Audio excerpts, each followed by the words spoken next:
Larkin, thank you. So I am Tom Chapman. I run a private consulting firm called Chapman and Company. Before I get too far down the road, can you guys see my screen? There should be an ugly picture of me with glasses. We can see it.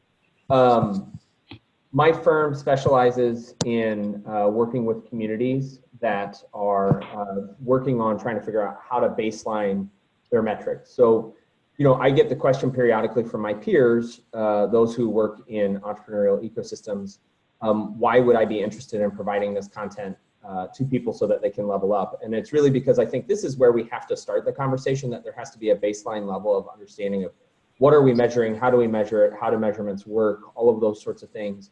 And as the Startup Champions Network has grown and developed, it's clear that we're not all starting from the same place. Moreover, not starting from the same place sometimes I think leads communities to try to compare themselves to communities that are not necessarily the best comparison groups, and it's not necessarily the place to start.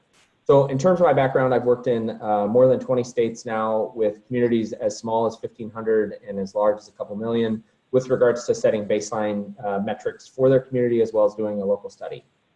So the Ecosystem Health Challenge is built on the premise of working with ecosystem builders or local representatives that are interested in trying to generate more understanding of what's going on in their ecosystem from a metrics perspective so that they understand how they are doing.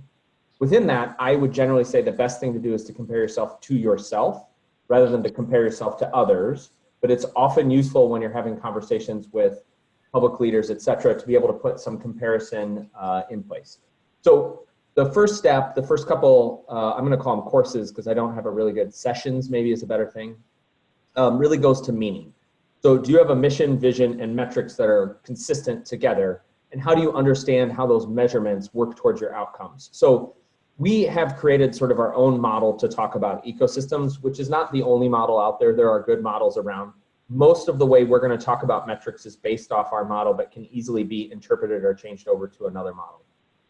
One of the core things, though, is understanding why metrics matter. So I work with a lot of organizations, and they'll capture data, and they'll try to compare that data to other communities' data where they don't have apples-to-apples measurements.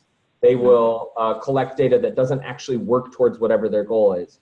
So as an example, Omaha, which is a medium-sized city, about 1 million people, might say our goal is to be the best ecosystem for women founders. That is a reasonable goal. I think that's a goal that many communities have out there. However, they don't necessarily measure how they're doing for women founders because they haven't done any demographics and they haven't split out that data. The same thing might be we want to be a great place for high growth businesses. But again, you have to measure against what your goal is so that you're working to see how you're working against that. The second part of the class really is tied into measuring. So what are the ways that people measure? What are some of the tools that are out there? So, I think the easiest tool to measure is financial capital. We will talk a little bit about financial capital measurements. I think it's easy to go in. Did somebody have a question? Sorry, I might just be hearing things. I think going in and measuring things like connecting activities, quantity type metrics where you're measuring how many people show up at activities are valuable in some senses, but also can be misleading in other senses. The third part is the idea of communicating that information. So one big mistake that I think most of the people who sit in my chair is they just throw Excel spreadsheets at people and they just say, well, you can interpret the data, rather than teaching people how to show the data and tell the story around the data. So I think the narrative of the story is something that most ecosystem builders need to work on. So we'll spend a session, and I will probably not teach at least one of these session courses, talking about how to teach stories, how to basically look at trends, how to tell the stories simply so that people can understand. And then the last piece is the idea of focusing. So within that focus, we really want to do a good job of making sure that you are capable of going out and essentially talking to people in your community and around your region as a measurement, as a mechanism to get money, as a mechanism to change policy, as a mechanism to encourage entrepreneurs. And we think all of those components are necessary when you start saying, how do we leverage metrics to be better at ecosystem building? So within that, we've built sort of a model that we call the ChatGo Model, but it's a dumb name, so you can call it whatever you want. The core to this is the idea that entrepreneurs should be in the middle. I think one of the things that we see a lot when we go around the country is people will put structures such as a university, such as a chamber of commerce, into the middle and say, well, we're the center of this universe. And the reality is, if you're looking at entrepreneurial ecosystems, the center of the universe is the entrepreneur. So finding entrepreneurs and understanding what the support structures are directly around the entrepreneur team, mentor, et cetera, is really important. So we will show ways that you can go out and find entrepreneurs and look at information. So a common way that we look at is we try to be as close to real time as we can. So one data source that we like to use is SBA 7A loans. So every community, virtually every community, has 7A loans. Within that, you get an idea of what's happening in your community, and you can break that down geographically very minutely. Second thing we'll look at is we'll look at financial capital. Again, we're looking not just at what deals happen, but also what are the angel structures that are in place. Do you have good transparency of the funders? So I'm amazed how often it is that I'll go into a community and I'll say, well, do you know who has done deals there this year? People will say, well, it's our local angel group. And you go down the list and there will be 20 groups within 100 miles that have done additional deals. The idea of structure. So what are the assets that you have that produce opportunities to start businesses? What are some of the assets that sit out there? What policies do you have that might be working to encourage entrepreneurs or not? And using those sorts of things as a mechanism to be able to start to have a conversation. Knowledgeable community. I think within knowledgeable community, there's two real keys. Key number one is leveling up understanding of information. So what is the level of understanding? So if I talk about a liquidity preference to your entrepreneurs, how many know what that is? So we call that getting to a common lexicon and getting to best practices. The second piece of that is if we go to your community and ask a question about who are your heroes, who are they talking about? So in Omaha, they still talk about Warren Buffett. Warren Buffett founded Berkshire Hathaway in the late 60s. He's not really an entrepreneur anymore. The challenge is it's hard to change the narrative if you don't have an alternative narrative. So if you just say, well, he's not an entrepreneur, that doesn't work. You have to be able to tell the story of the local entrepreneur. So who has started companies in your neighborhood? What are they doing? What are they working on? What are the cool things that are going on? We call those hero stories. And then the last piece is connecting activities. So for us, all of these have diversity and inclusion baked sort of in and behind, but connecting activities are one where I think it's really apparent and you're able to kind of drill down into it.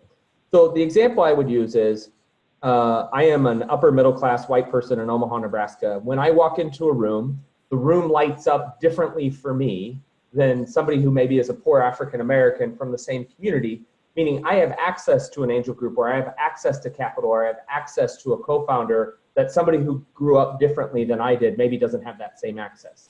Understanding how that affects your overall ecosystem is critically important. Some of the ways you start to get revelations on that is connecting activities.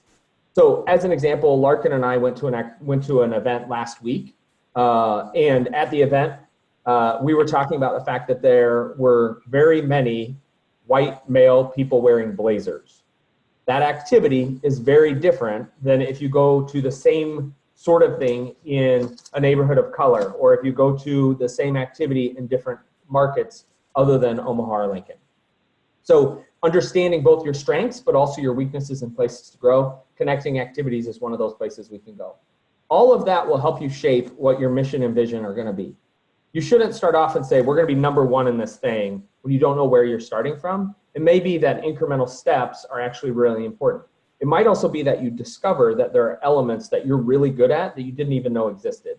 So I had a conversation with a guy from Waco about a month ago, and in that conversation, he was talking about like, well, I don't even know where my entrepreneurs start.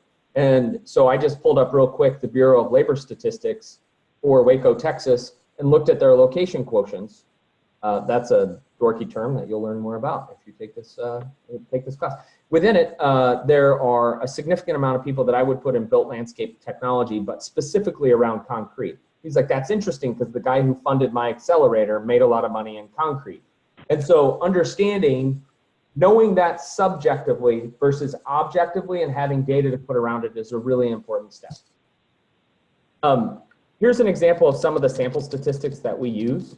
So this is from the Silicon Prairie annual report, and it literally is something that I just cut off the report so that you could see examples. So there's a couple things I want you to look at here. First, all three of these are things that you can get that are less than 12 months old. So in other words, there's no point where you can't get Bureau of Labor Statistics information that's more than 12 months old. SBA loans come out as recently as 2 weeks ago, and the Inc. 5000 names a new list every year. This is a real-time information set that you can use. Second, there is a group of cities that we used to compare. In this case, we said geography matters and size of city by population matters. But you can select different ways to think about cities. So one of the things we'll do is we'll talk about the ability to identify peer cities. I think one of the challenges that most communities have is that they tend to just go to the cities that are right around them, and so they compare themselves. So Omaha and Lincoln and Kansas City and Wichita compare themselves to each other. Well, Wichita is kind of an outlier because if you look at their engineering criteria, they have a huge number of aerospace engineers and electrical engineers. None of the other three cities look like that. And so what they should be doing in their ecosystem is radically different based on the specific information that they can generate by looking at certain data types. There are other ways to look at data. So this is both of these examples are from Tableau. You know, we have a bar chart. This is SBA loans in Milwaukee. If you look at this map on the right, you can see that as there's the little indentation where Milwaukee's harbor is, a lot of those zip codes are pretty lightly colored. Many urban cities, and I'm guessing that the ones on this call would recognize this pattern. Inside of urban cities, after a period of time, SBA loans and other types of activities go way down inside of those urban cores.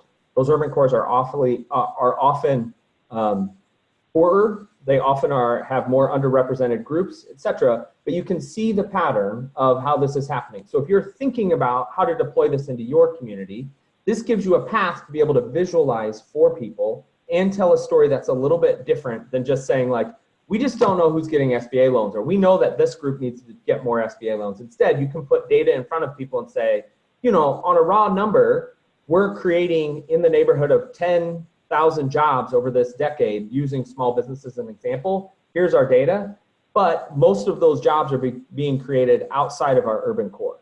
That's a very useful statistic and a very useful way to tell a story.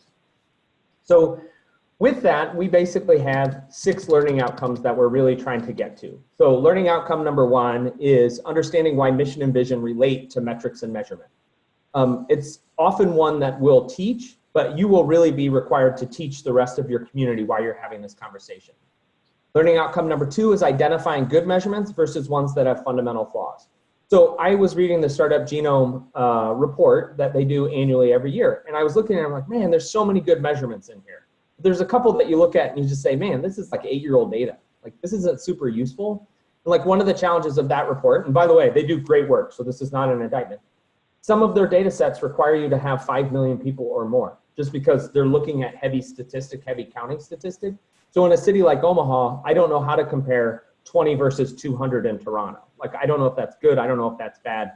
It leaves you stuck in a spot where you don't necessarily have actionable data in smaller communities.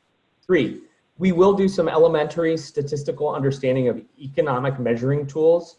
So as an example, there are a lot of times where you can create deceit in your metrics if you want to, simply by telling the story on a scale. So you could, for example, divide by your per capita. So I have seen this recently where instead of simply saying, like, you find one metric you're good at and you use that as a mechanism to bring every other metric in. So you say, like, well, if you take jobs plus Fortune 500 companies, Omaha does really well, because Omaha has a lot of Fortune 500 companies. And so a lot of times you can tell that story in a jaded way, but what you all have to be on the lookout for is, when is that happening to me? And how do I ensure that if I'm doing it, I understand how it's being collected, so that I don't just accidentally walk myself into a position where I'm miscommunicating information. Number 4, a list of self-developed peer cities and measurements that allow you to compare your ecosystem to those that are similarly situated. At the end of the day, we want you to be able to do this over and over without somebody like me. One of the biggest frustrations I have is people will hire other economic development consultants who will charge hundreds of thousands of dollars. In the case of Richmond, it was $50,000, but often significant amount of money. And what they will end up getting is they'll get something that they have to call them back in a year to update. I would rather that you have simple measurements that you understand, that are able to be updated every single year. Number 5, the ability to create and update a simple one-page infographic on an individual ecosystem or community. At the end of the day, most people want this to be simple and they want to understand what you're trying to do. We found that infographics are the best way to do this. So we're going to teach you how to do it. And then the last piece is this idea of having a baseline set of metrics associated with your individual ecosystem or community. So if you're in a region of 4 cities, we'll work across those 4 cities. Ecosystems don't all act and look the same, meaning Richmond's ecosystem might be different than Omaha's ecosystem. Larkin was in Nebraska last week, and so she saw that Omaha and Lincoln are only 20 miles apart on the interstate, but like the downtowns are 60 miles apart, separate MSAs, but a lot of the time they work together. So telling a story as 2 separate places doesn't make sense some of the time. So with that, we're kind of setting up the challenge so that this is our last session, and we've had almost 100 people attend session. Is that right, Larkin? I don't want to misspeak. Somewhere between 50 and 100. We're going to start the challenge next week. November 4th, I think, is the first session. We'll do meaning in November, measuring in December, communicating in January, and then simplifying or focusing in February, and we'll end around the middle of February. The last session is going to be all of the attendees giving a presentation about their own ecosystem. So I'm excited about that because I don't have to do any work. I just have to show up and say, like, great job, excellent work. So inside of that, you know, that's kind of the plan. Are there any questions?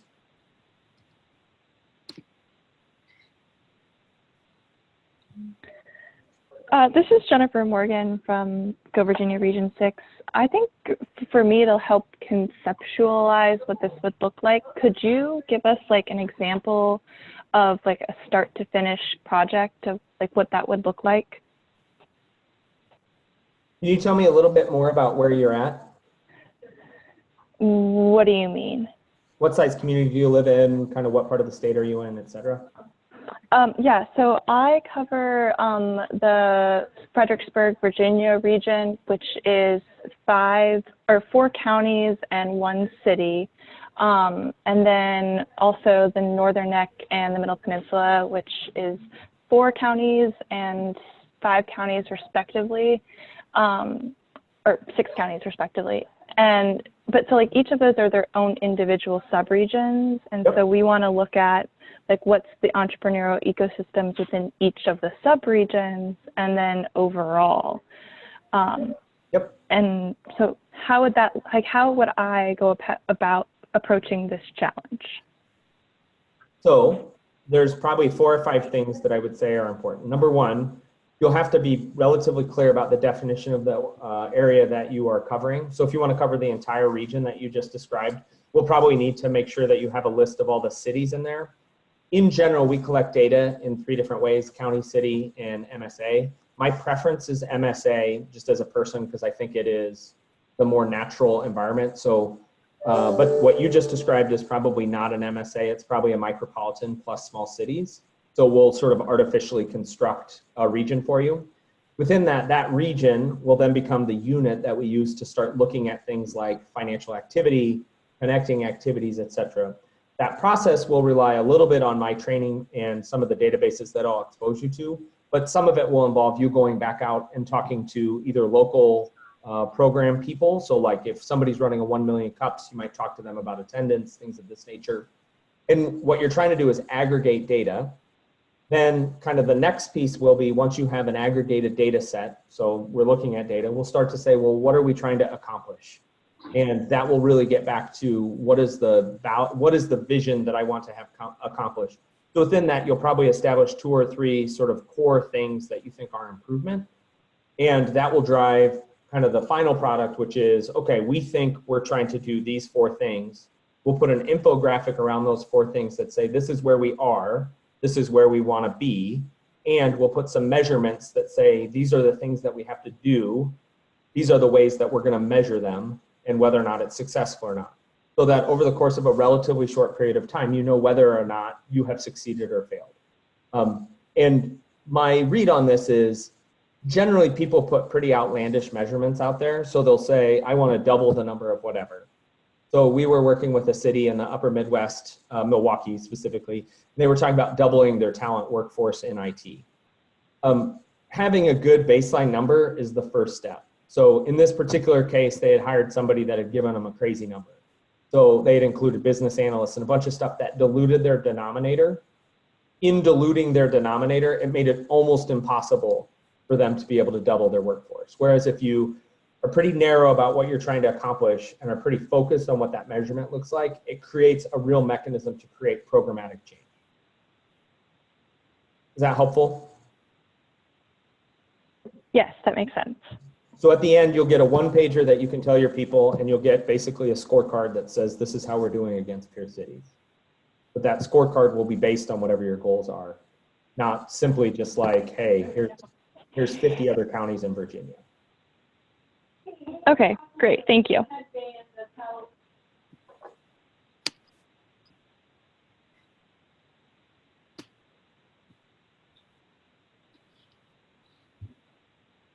Are there other questions? Tom, can you talk a little bit about the commitment, the time and commitment outside of the sessions that are part of the challenge? Yep. So we're currently predicting that there will be 12 sessions. And I say currently because we've had, frankly, an influx of people interested. So it's possible that the research showcase may have to get broken into 2 different weeks, depending on how many people we have in the class. I'm thinking that the sessions will be about 1 hour. Some of them will be a touch shorter and some of them will be a little bit longer. I'm not trying to hit 60 minutes. If we're at 52 and there's no questions, we'll shut down. If we're at, 75 minutes, that's fine. And then it's probably about an additional 2 hours outside. In those 2 hours, I'll give you some reading. I'll give you some stuff that I'd like you to take a look at. Most of that is the sort of stuff that's really just to improve your game outside and to keep you up to date. Within that, it's also the sort of thing that, like, if you have a really hard week, just push it for a week, because it's not like you have papers that are going to be graded or something along the lines where you don't get it done before next week. It does build, but it's the sort of thing that we're just trying to level you up across the entire 12-week session. And then can you talk about how many organizations can participate in a single challenge from an ecosystem? Sure. So it doesn't make sense for 4 different people from San Antonio to try to do this separately. You want your community to be working together. So kind of what we've been thinking about is the idea that if you're going to come in and do this session and you're Lincoln, Nebraska, it makes sense for you to have 3 or 4 people from that community all doing it at the same time so that you're building the same report with the same infographic, talking about the vision. So we're thinking 3 people is a good number for each community. The 2 things I would say is what you don't want to do is be like, well, I'm really good at data storytelling, so I'm going to go to session 9. You guys can go to the rest. It is the sort of thing that you need to be consistent. We will tape the sessions, so if you don't come to the class, you can't necessarily ask questions, although I'm available. You can ask me questions anytime, but it won't be on the recording.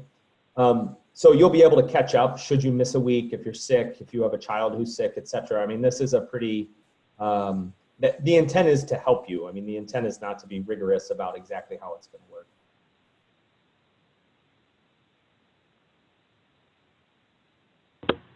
Tom, this is Shannon. I've got a question related to kind of the optimal size of a region or a geography. So in our particular situation, we have 13 counties and 3 cities. It's a very rural area. And so if you kind of look at trying to find metrics, there's differences across our broader region. And I'm just curious if you've seen what size of market do you end up getting kind of the best results when you're looking at one-pagers, or should we truly try to delineate some of our region that's more agriculture, for example, some that may have a little bit more density in some of our more populated towns? I'm just curious, when you kind of think about a 13-county area, largely rural, but there are some differences. If you've had, from your past experience, if there's any insight you have as to what, best practices as it relates to just looking at breaking down some of that data. Because some of the things, when we look at too small of a community, we have a hard time finding data, especially from the Census Bureau, whenever there may only be 2 entrepreneurs. They're not going to identify them. And so we have to be a little bit larger or we can't get real specific data. Though there's like 3 things that I want to talk about in what you just asked. And so, because those were really good questions. So the first thing is, you mentioned the idea of sort of just rural and agriculture. there is a huge swath of this country that's rural and agriculture, and I live right in the middle of it. So I've spent a lot of time in rural Nebraska, rural Iowa, rural South Dakota, talking to city leaders, talking to community builders in those towns. So like I have when you ask that question, I can really empathize. I understand how hard it is. I tend to think of it in two different ways. I tend to think of it, when we think of rural communities, we should be thinking them as sort of economic engines as a region. So there are two cities in Nebraska, Orchard and Clearwater, that are both population of about 400 people. Clearwater has two center pivot irrigation parts manufacturers, and Orchard has nothing that exports. The whole goal of this process is to start to identify how our rural regions, or how our communities, or how our neighborhoods are importing wealth by exporting other things. And that could be any number of things. Like, I'm not predetermining what the export is. It can be agricultural commodity. It can be a manufactured product. It can be beer. Beer is a very popular one as a starting point for a lot of communities. But distinguishing the difference between Orchard and Clearwater for your region is really important. To understand that while Orchard and Clearwater are uniquely nice as places to live, they have different assets, the people are different, etc. Clearwater is the economic engine. They're 8 miles apart. Clearwater is the economic engine. Everybody drives into Clearwater to go work at these parts manufacturers. It's critical to know what those companies are. This is what I mean when I say finding entrepreneurs, knowing what those companies are that are exporting stuff and bringing in money. Inside of rural areas, it's both easier and harder. The data often is not robust, meaning if we had a statistical argument about like, well, Tom, there's only 2 in Clearwater, so that's not statistically relevant. That's 100% true. The challenge is you get what you get. I mean, if you're the economic development leader of Clearwater, you can't be like, well, we wish we had 100, so I guess we can't do any analysis. Instead, you have to say, all right, in a city like Clearwater, what are the things that we can do to get a third part manufacturer to come? What are the things that we can do to get 3 or 4 of the people who are on the line to innovate and create something new that might create new wealth? What are the other things that are supporting in the wider region of Clearwater and their growth? And using that as sort of the anchor to grow your region. Okay, the third thing you mentioned is the idea of small entrepreneurs. Entrepreneurship is a small numbers game. Not everyone is an entrepreneur or a business creator. Within that, that is, I think, well documented with regards to a whole slew of research. But one of the challenges that we have in these conversations is we try to turn everyone into an entrepreneur. There are definitely programs that work in rural areas that have been tied to leadership training, that have been tied to business creation, that have been tied to wealth creation, that we'll talk a little bit about. And those are critical things that if you have 5 really good entrepreneurs, the ability to go get 5 more has a huge exponential effect on your community's economic development. The reality is we're talking about 5. We're not talking about like, oh, we need to go recruit 5,000 people. It's unlocking the value of 5. And a lot of what we talk about with communities is this ability to go find a small number of people and unlock them and their entrepreneurial talents by putting them inside of a network where they can get capital, by putting them inside of a network where they can go get customers, by putting them inside of a network where they can tap into resources in Omaha, Nebraska, or Erie, Pennsylvania. And that is a really, really hard thing for most rural areas.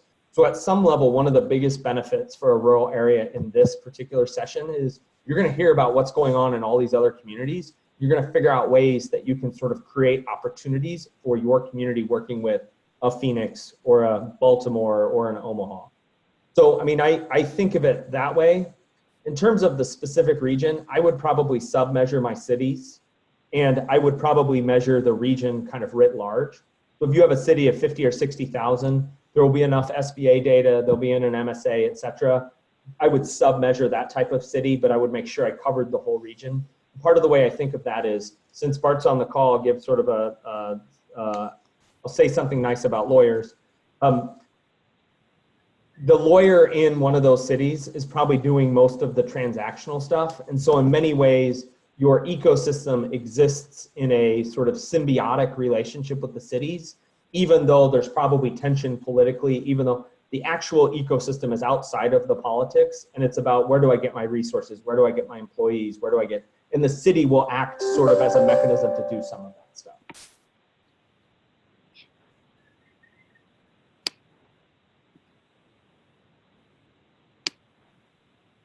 Other questions? That was a good question, by the way, Shannon. Hey, Tom, I do have a question. In our case, most of the time that we're going to be spending will be building impact report that we do every year. Mm-hmm. In this case, we already have the data from our CRM. Yep. And we also do surveys to the research partners, meaning the networks, and also the entrepreneurs. And from there, we gather everything, and then we sort of build the narrative. Yep. How can this help us in like sort of like building something slightly different in which we don't necessarily need to go out there and find the data, but we already have it? So I'm gonna answer your question a little bit obliquely, but I think it's directionally what you want. But if you think I'm going astray, please just say no. I want you to answer this. Sure. So I'll give you an example.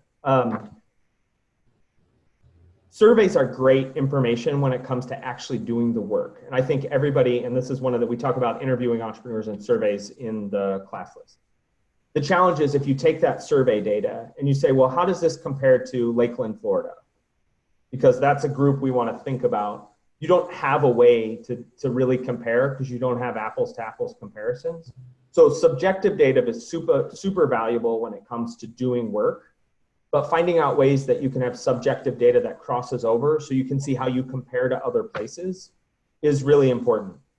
We tend to bias towards objective data for that reason when we do comparison stuff.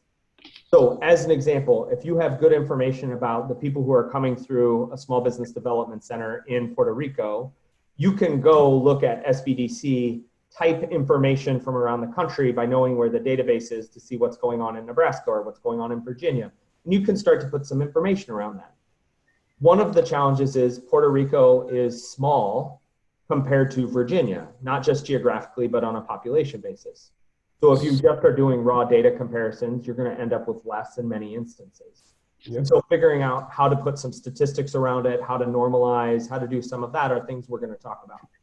So those are all useful mechanisms to use as an augmentation to subjective data, to have some objective data that you can say, yeah, our subjective data is consistent with this other objective data that allows us to compare to other places. And we are in fact doing better than Virginia. We are in fact doing better than Nebraska.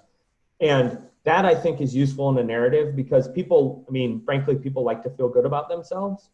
I tend to say when I go into a city, my goal is to try to get them into the third quartile. Meaning I'm trying to tell them that they're not very good, but they're not so bad they have no hope. Because when I go in, usually they've started with the idea that like, oh, we're awful. Like we need an expert to come from the outside. One, that's probably not totally true. But two, when I start to look at things, what I find is I often find a lot of gems. So we did a project in Oklahoma City. They had two guys that literally sat 10 feet from each other inside of the OU Bioscience Complex, Mike Marotti and Scott Rollins. And they had exited multiple businesses for over $500 million and nobody knew who they were.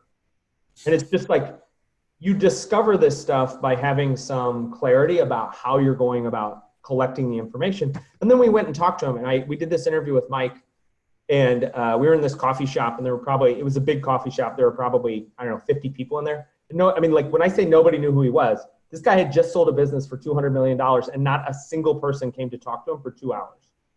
And you're just like, how is that possible? We're a block from your office. How does this work? And the reality of it was just, he didn't work a ton in Oklahoma. Like he had an office there. He was married to a woman from Oklahoma, but that specific company did a lot of their work in San Diego. So as you have the discipline about going about this, you learn about all these heroes who are literally walking the streets that you have no idea who they are. And it allows you to start ask different questions. And it allows you to start finding people that you wouldn't otherwise find. So that's kind of what I would say the value is.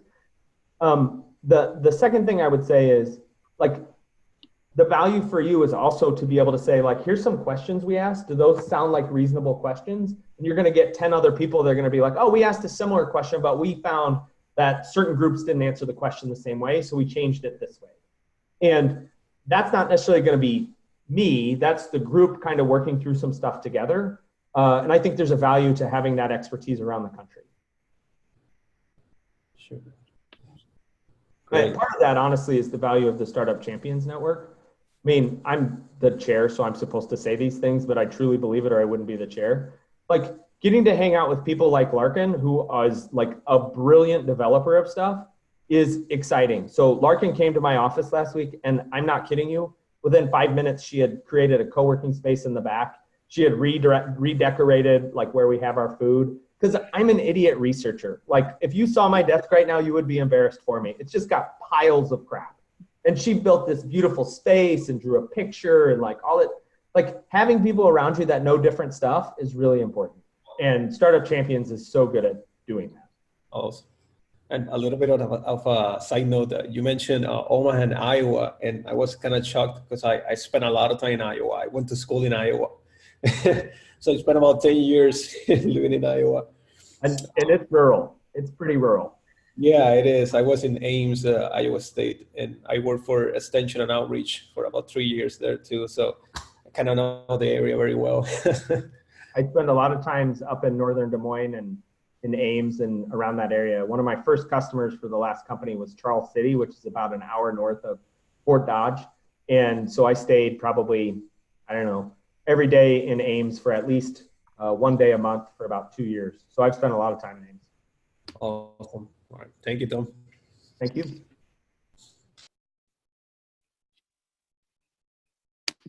Hey, Tom, Chris Ann, Lakeland. Just question about, you had mentioned the differences between how you preferred to use the MSAs as your data set, to pull the information. And I feel, for me, just when I heard that, I'm a little like weary of that because I feel like that's going to miss a whole group of people in the MSA that is put together for Lakeland Winter Haven. Polk County is like the largest size county, but probably not the largest in population. So we're very spread out. How would we kind of dissect it? How would we make sure that we're kind of looking at it from a Polk County standpoint, not just the MSA? So there's a couple data sets that are tricky from it. I mean, like, let me just say, like, data is kind of a mess. There isn't a uniform way that people collect data. So like, if you look at SBA loans, that you can get it at the city, state, county, zip code, like you can get a ton of data. We try to granularize as much as we can. And within that, when we're really focused in on cities, the two things that are hard from an MSA perspective is a lot of the population stuff is just easier to capture that way because you're getting the same measurements. You can break that down on Fact Finder or some of the Census Bureau stats. And then, but it's not like, so if we went and did county population data, you'd have to aggregate it across an MSA or like a small subset, and that's just a little bit more work. In terms of other things that we get at the MSA level, like the Inc. 5000 is at the MSA level. There's a couple other measurements that we'll occasionally talk about that are at the MSA level. Some of them are at the city level, so in that sense, it's probably good. Many of them are not available at the county level, so it has to be implied. But like, it doesn't, even when you have a data set that you don't like, it's just more work. It's not necessarily, oh, I don't know how it's going to fit together. Where I would say doing county level comparisons, where it gets difficult is if you want to compare Polk County to a county in, let's just say Arizona, I am not smart enough to say like, well, Polk County looks a lot like this other county.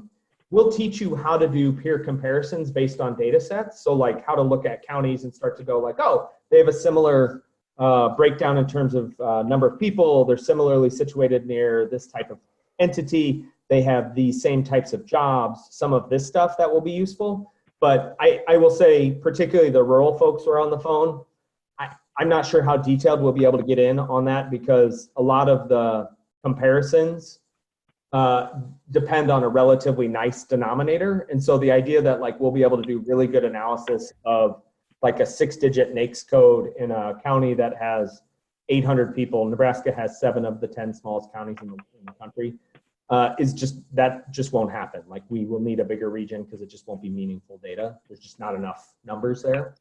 But for a county like Polk, there will be plenty of numbers. You'll be able to derive a lot of it. And if we have to, we'll kind of do a side thing where we'll be like, all right, let's break this down so that as we're going through the information, I can specifically call stuff out. But I've done a lot of county-based statistics just because with one of the entities I ran, it was a necessary component. So we've done a lot of county stuff. Okay, thanks. Follow-up question too, on that with the setting of the goal, like what we're going to actually grow and measure. Is that the part of the process? You're going to help with that? I mean, I have no idea what goal I would set today because I don't know what I don't know. So the key thing is, when I look at our schedule, mission, vision, and metrics is the 6th class. We will have collected a lot of data by that time, including some comparative data. And what I will suggest to everyone is that you have a hypothesis, i.e. you say, we believe that this is true. Here's what we want to be true, i.e. we think there are 100 high growth startups in Omaha. We want that number to be 200 every year. And then against that, we'll say, this is how we're measuring that. This is where we came up with the number of 100. These are the data sources. This is what we count, etc. And we can give you data sources that are already collected, like PitchBook, but we will also show you where PitchBook gets their data, SEC filings. So you can go into the SEC filings in Lakeland, which I don't know enough about Lakeland's ecosystem, but my assumption is you're not starting hundreds of companies a day. And you'll be able to actually see every time somebody is filing that they are going to raise money. So that's useful. Bart, don't correct that part that some people don't file. That is a universal problem that exists across all ecosystems. And I tend to say the difference is probably the same, which is not true. But when we're doing comparisons, we don't spend time going like, well, we know this company exists, but they didn't file the paperwork we're measuring. Does that make sense? Yeah. So I can name at least 3 companies right now that I can't report have raised more than $1 million because they never filed their paperwork in the Midwest. And that happens in every market, and every market will be like, well, you're not giving a fair count because these companies exist and they're not in your list. And that's true. Like, that is true, but it's, I think, equally true in every market. Okay. Thank you.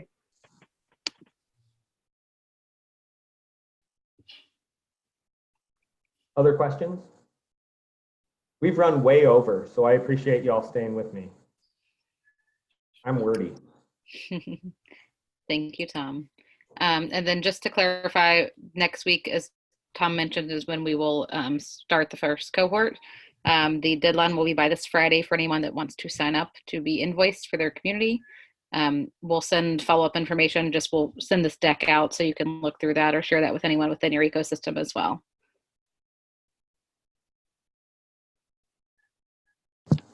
Good job, everybody. Thank you for being here. Thank you, Tom. Thank you all.